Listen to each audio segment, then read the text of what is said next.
Okay, well, thanks for joining us again. My name is James Gregg. I'm with Boulder Creek Investments. Joining me today, I've got John Wires, also a partner with Boulder Creek Investments, and we have a special guest, Jon Olson. John is an insurance agent, works with Farmers Insurance mostly, but he's got his own independent agency in Independence, Missouri. And he's here to talk with us again, second time, about some insurance questions that real estate investors, real estate flippers may have. So, Johns, welcome. Yeah.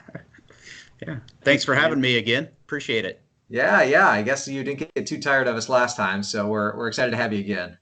Yeah. But we're let me back. kick it off. Oh, yeah, sorry, go ahead. Oh, I was just going to say we're back for round two. That's right, back for round two. Couldn't get enough.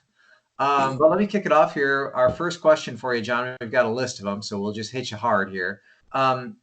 Now, we're here to talk again, like I said, about insurance questions that real estate investors and flippers may have. So these are all kind of in that context. First one for you is about working with contractors. So when an investor is working with a contractor or another company, what due diligence should he or she do regarding the business insurance on those contractors?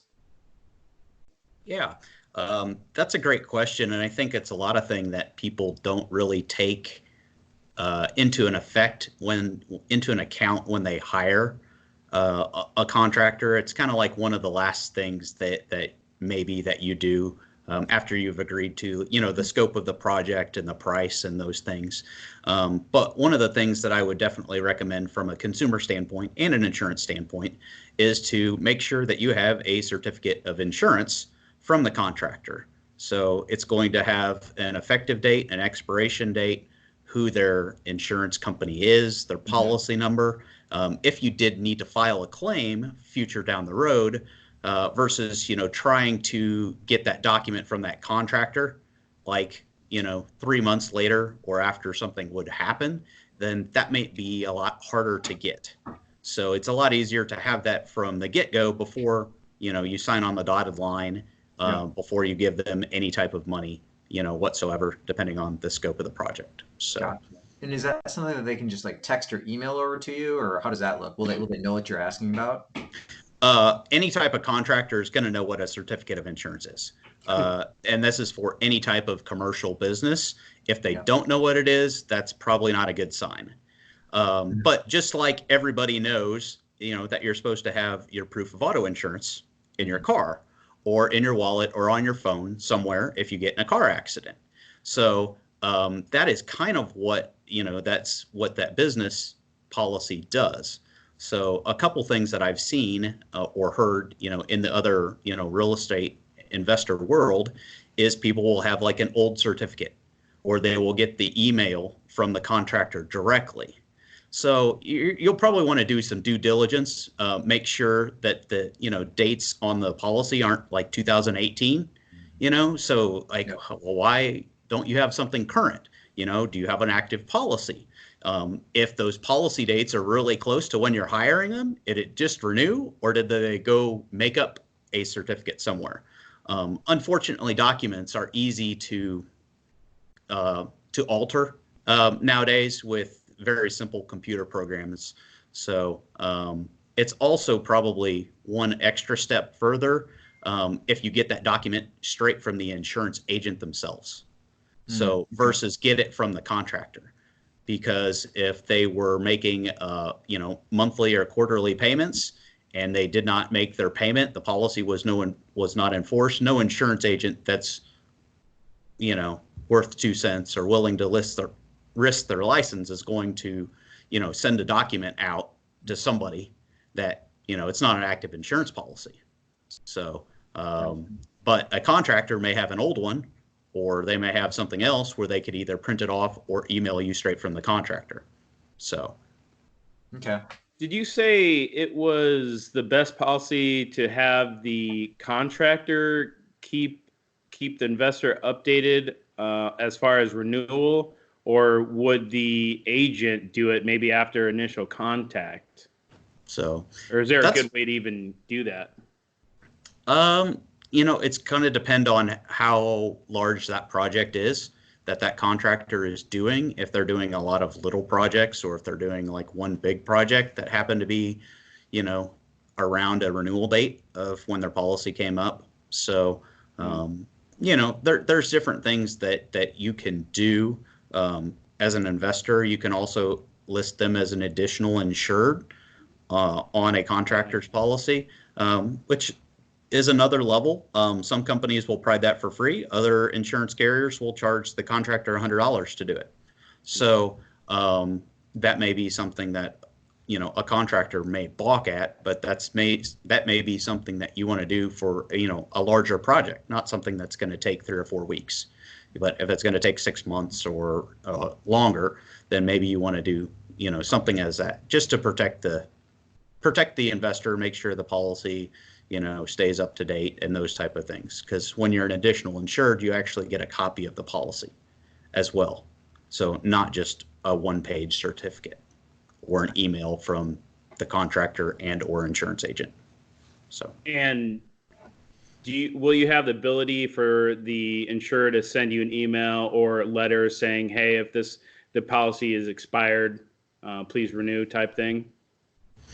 So when you're a certificate holder, then and you just have a certificate that is typed in, typically you do not get that type of document notice. So if you're an additional insured on that policy, yes, you are going to get a copy of that policy if it renews, or if the policy lapses for some reason, like non-payment, you'll get a copy of those.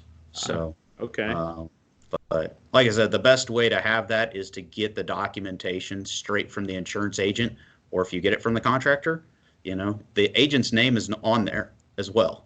The name and their insurance company, you pick up the phone and call them and say, hey, I'm going to hire, you know, ABC Contracting to do ABC job. Then you can just, you know, just verify that they have coverage in force and, you know, those type of things too. So, and if it looks kind of fishy, you know, if the fonts don't match or something like that, then it's probably a sign that it could be altered in some way, shape, or form. So maybe it's even in a different language. That's a sign. that would be a problem. So, but what other guys do you get? What other safeguards or precautions do you guys look at when you hire contractors? Well, for myself, I always obviously like referrals. Ever since getting into, especially the commercial space, our property management company requires us to have them prove out their insurance. So they're well covered. You know, I think a lot of us working on our personal portfolio, we may tend to let that slip by because, like we said, investors kind of like to find the loopholes at times.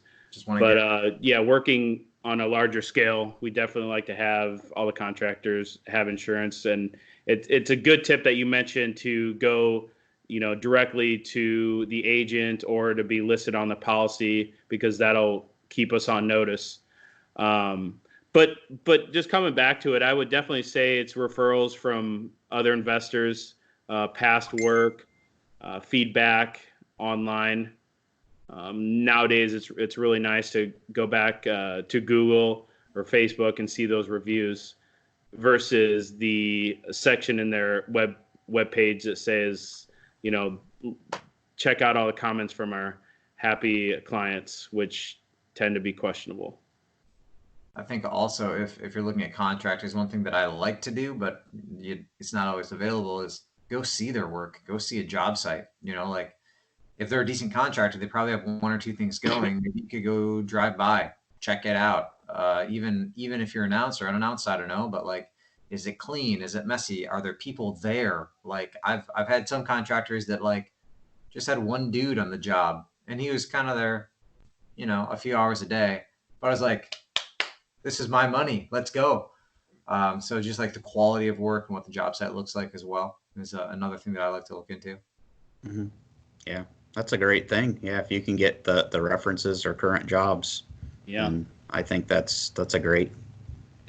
And usually too, most people know this, but if they're usually available instantly, that could be a question of how much work do they really have.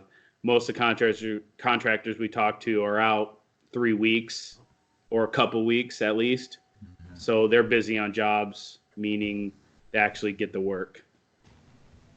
That's also a good sign.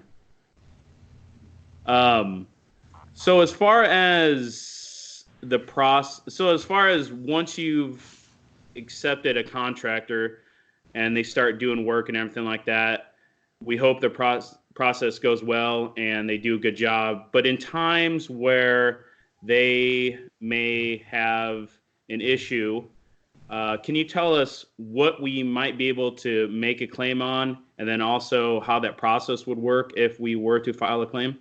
Mm-hmm. Right.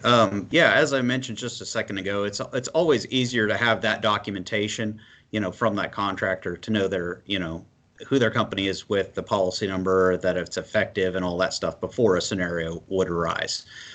Because if there was most contractors that are, legitimate, good companies, good people are going to try to resolve any type of issues that arise during the project. So the problem that you may have is just going to be if something were to happen and, there's not a resolution that's involved. The contractor was repairing a pipe and it didn't hold, and, it was over a weekend and it was on a second story bathroom. And then, it flooded the whole house on there too. So that would be like a scenario where you're probably going to have an insurance claim. That contractor may not have the funds or the resources to redo that whole house, if there was, that scenario. But, on some of the minor stuff, they're obviously going to try to fix that and, finish the contract and, if there's a monetary resolution one way or another, then obviously that's between the two people that are agreeing to that. So you can't really file an insurance claim if a contractor walks off the job, or, if they have a disagreement or something like that. There are what are called performance bonds that you can get, but those are for 7-digit projects and above, and for large companies, not handyman project, not, a bathroom finish or a basement remodel or, remodeling, a 10-unit apartment building, something a lot larger than that. So. Makes sense. And then what I'm kind of curious on the second part of that was as far as the process of, I had a contractor in this project house and he screwed up the plumbing on Friday. I didn't find out about it till Monday. There's a ton of damage. What next? Mm-hmm. Yeah.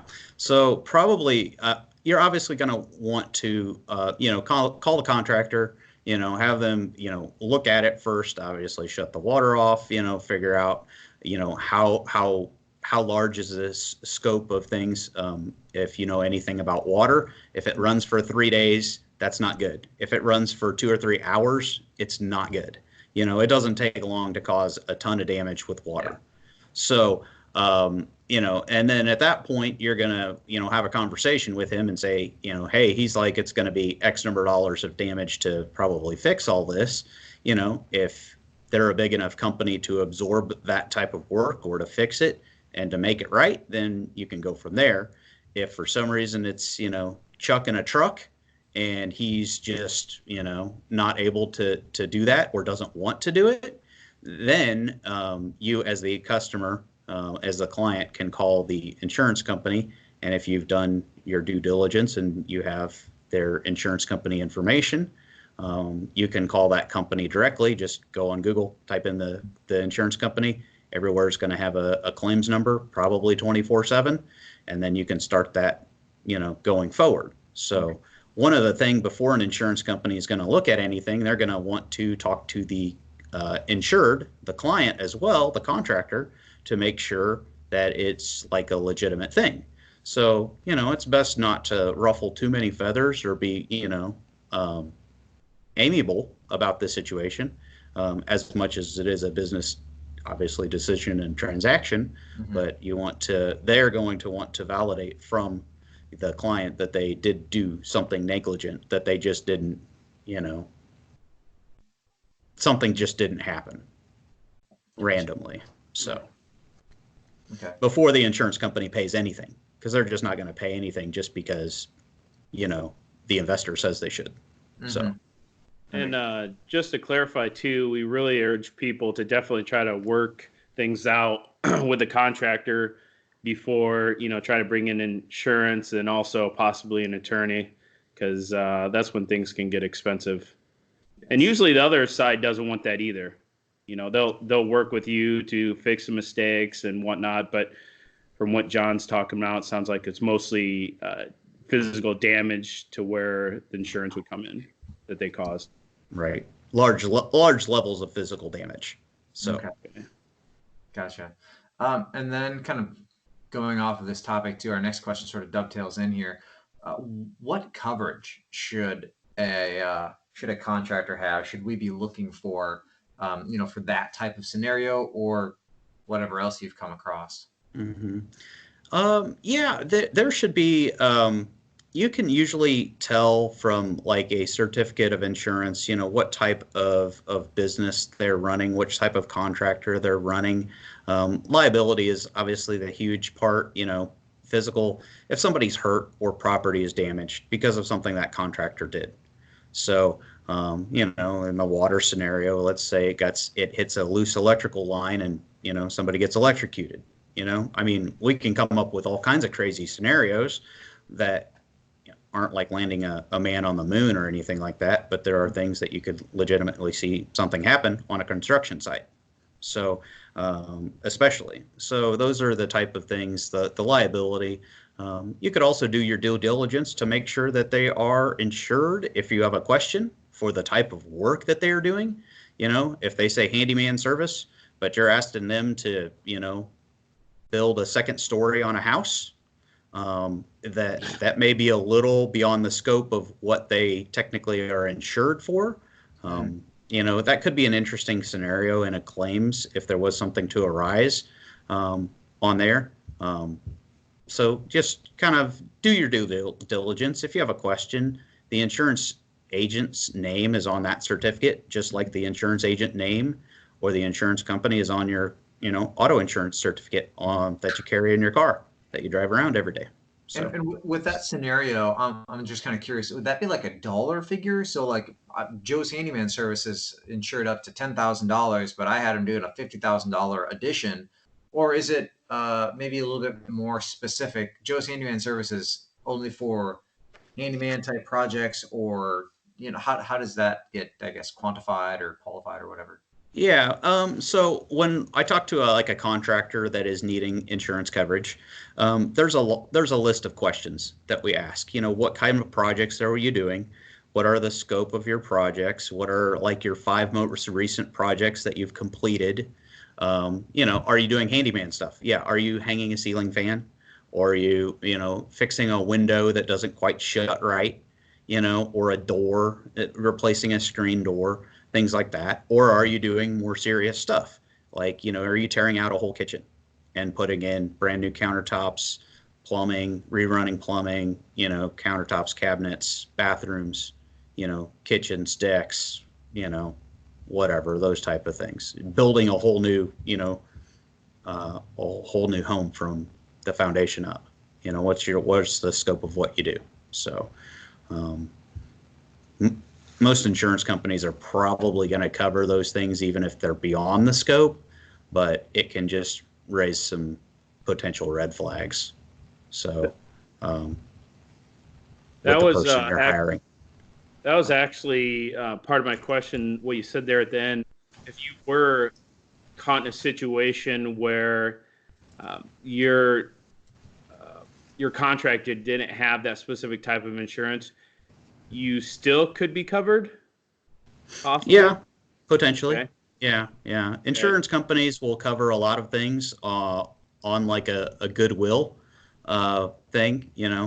Somebody that started a handyman business didn't realize that he was going to evolve his business, into a full-time gig with, huge remodeling projects when he took out the policy. It evolved 3 months, 6 months later. So, they can definitely, evolve over time. So, Okay. but it's just like one of those things. Just, and probably another thing that we haven't even discussed that we probably should have hit a couple questions ago is, what's your contract look like with your contractors?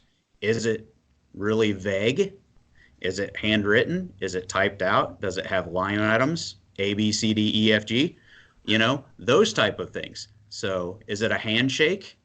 If you have a question when it comes to either, an insurance claim, you don't want to get attorneys involved if you don't have to, obviously, but if you're having a discussion or a he said, she said situation, and you don't have anything in writing to go back to, or if there's a change order, and this goes both ways. This is both for, contractors and investors.